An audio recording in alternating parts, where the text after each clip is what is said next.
If you go to my Instagram, you'll see the horrible death of one of my childhood friends that I grew up with in Bronx River.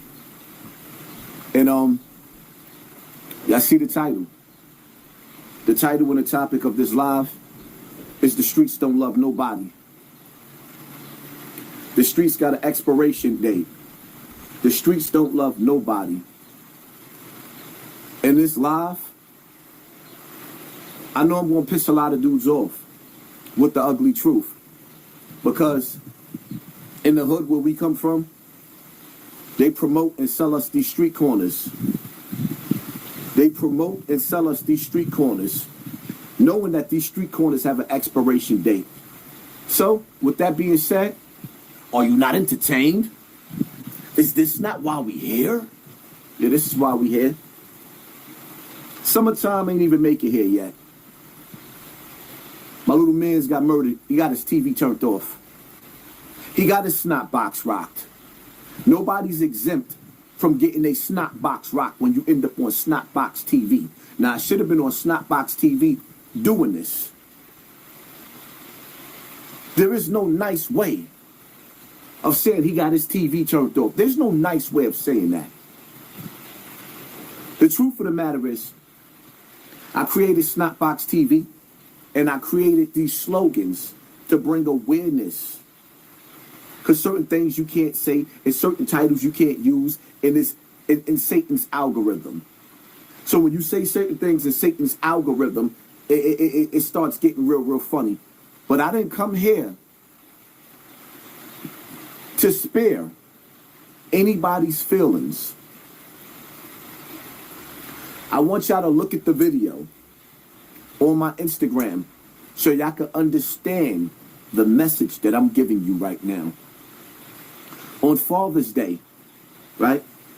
On Father's Day, Kite, aka IB, he had the option to be home with his wife in her loving arms, where she could cook dinner for him, where she could rub his back, where she could rub his feet, and they could have grown men and grown woman time in that bedroom as they go to sleep at night. And then there was the other option. It was the option of him standing in front of the corner stores. Remember, the things that made my platform big was me talking out against the streets, out against the gangs, out against street culture. He died in front of a corner store. I know Kite. I'm looking at the video with him standing out there.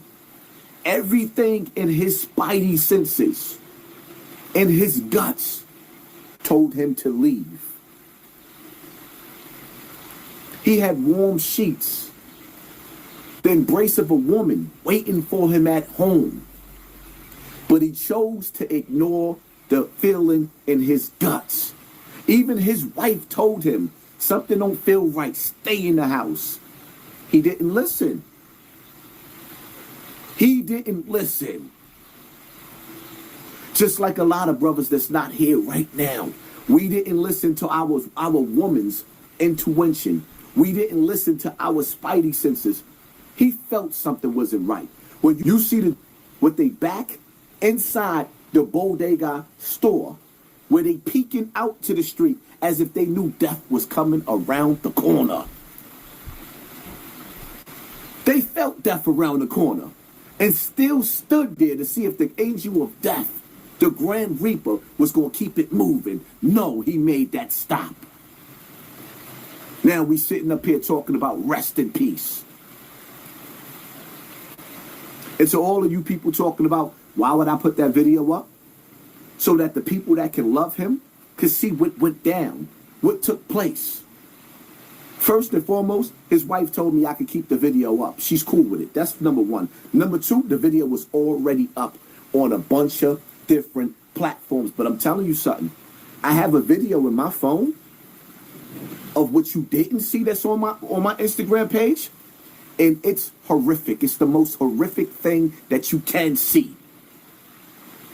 See, everybody loved to see these death videos and to their family member is the main actor playing the main role. We so desensitized to death on these corners until it's one of our family members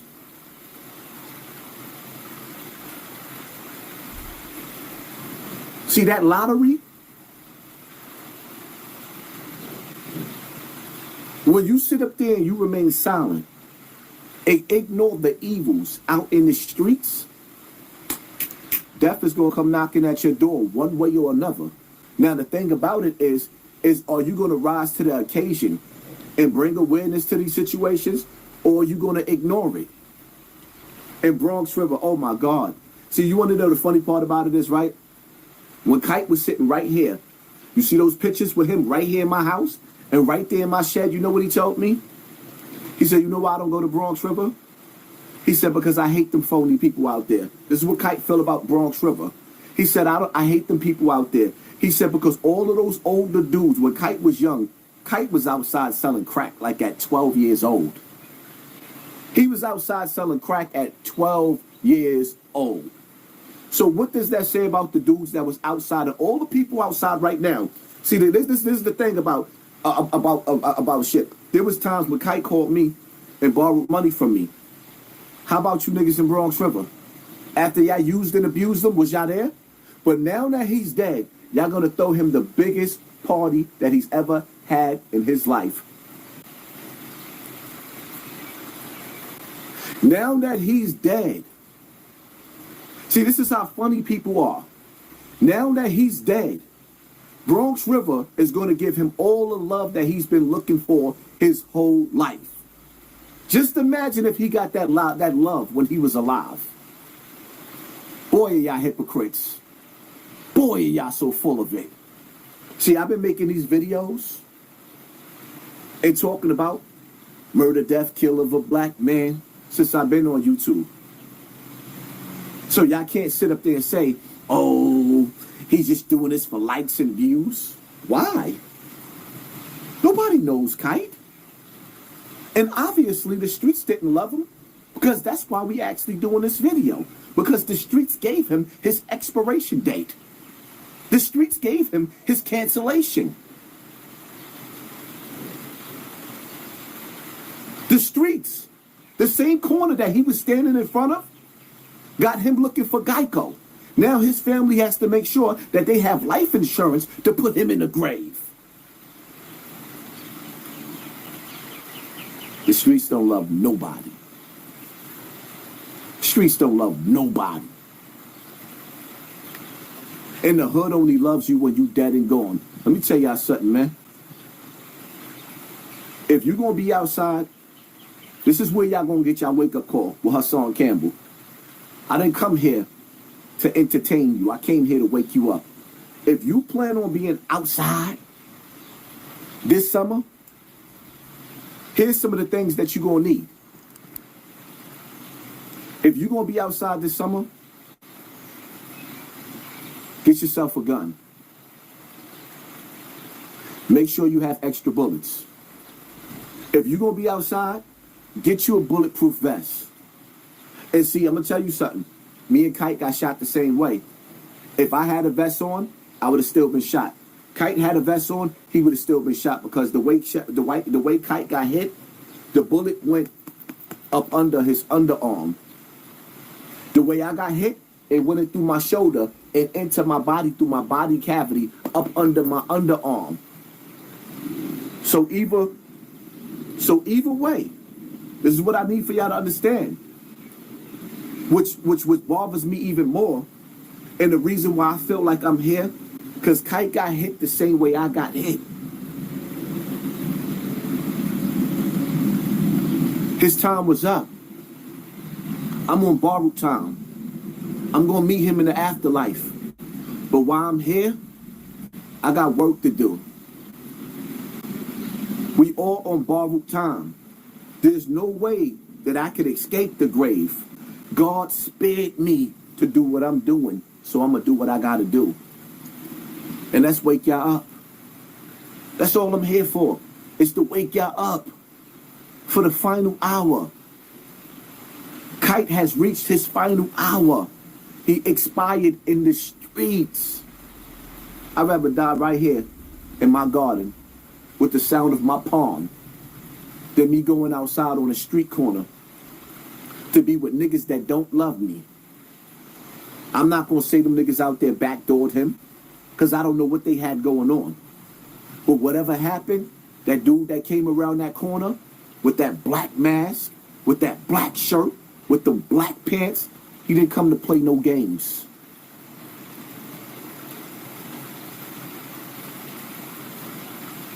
And the thing I can't get over the most is the fact that Kite body laid on that floor.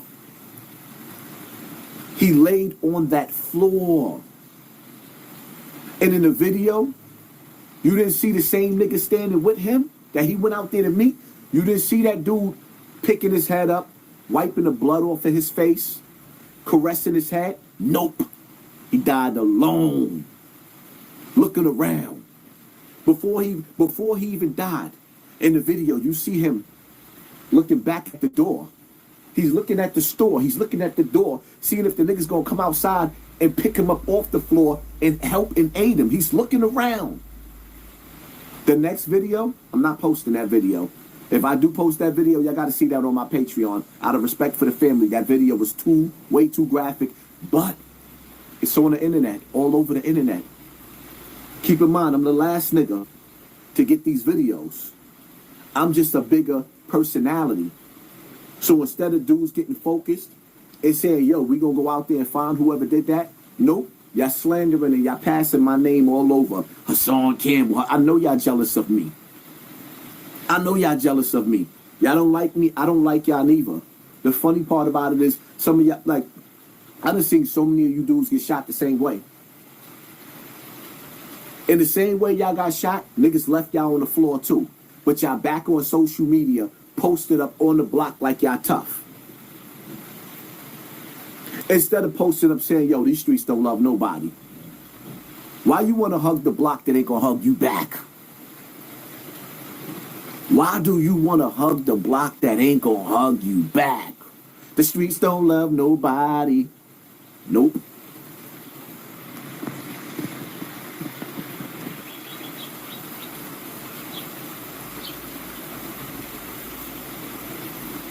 I'm looking at the video and I'm like, yo, he's fading away, laying on the floor. People just walking past his body like it ain't nothing.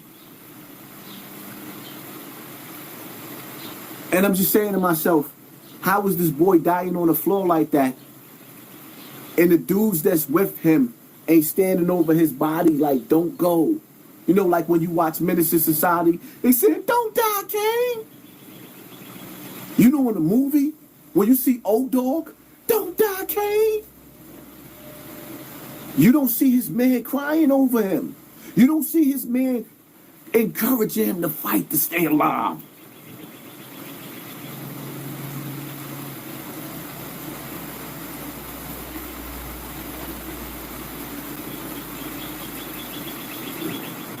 My wife's backyard, get it right. It sounds like you went to school and wasn't educated. It sounds like that. Your wife? Legally, let me break something down to you stupid, ignorant people that's mad because they hate to look at success. Me and my wife went to high school together. Me and my wife been together since the days of high school, my nigga. We might have broke up for a couple of years. Me and my wife been together since high school. You sound stupid. I make more money than my wife. My wife makes money. I make more money than her. I make more money than her, okay? Because I understand what you're trying to do, Shaitan. I see you. I see you. You think somewhere, if you say some ignorant stuff like that in the comment section, that it's going to make me lose point. How Beanie Siegel said, I ain't the captain of the yacht, but I'm on the boat. No, I am the captain of this ship. I call the shots on this ship. I make the rules on this ship. I designed this yard. I paid for this yard. And you know why I did this? Because during the pandemic, it was safe to say it ain't safe outside. So I made it safe for me. I made a sanctuary for my children so that when I come outside of my yard, I can feel like I'm on vacation so I don't have to survive these cold street corners. And you sitting up in my comment section and you big mad, you know why you mad? Because when people start to realize that you can start enjoying your backyards and have barbecues and you ain't got to be on the street corner. I'm going to say this again. Kite, a.k.a. IB, he had a woman with nice tits, no disrespect, with a nice ass, with a beautiful home. Even though it was still in the hood, he had love inside those four walls. You know that song, Love Should Have Brought You Home? He had warm arms, warm legs, waiting to embrace him. And he chose the street corners because the streets, well, it's an addiction. And being in the streets is like being in domestic violence, a relationship. Being in the streets is like being in an abusive relationship where the streets use and abuse you. You go back home to where the people love you at, and instead of staying home where the people love you at, you come back outside to the streets.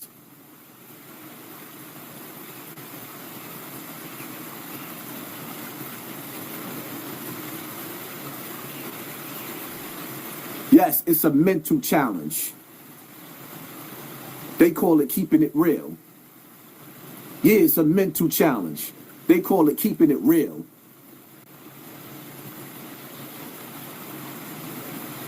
The truth hurts, but it needs to be said. It needs to be said.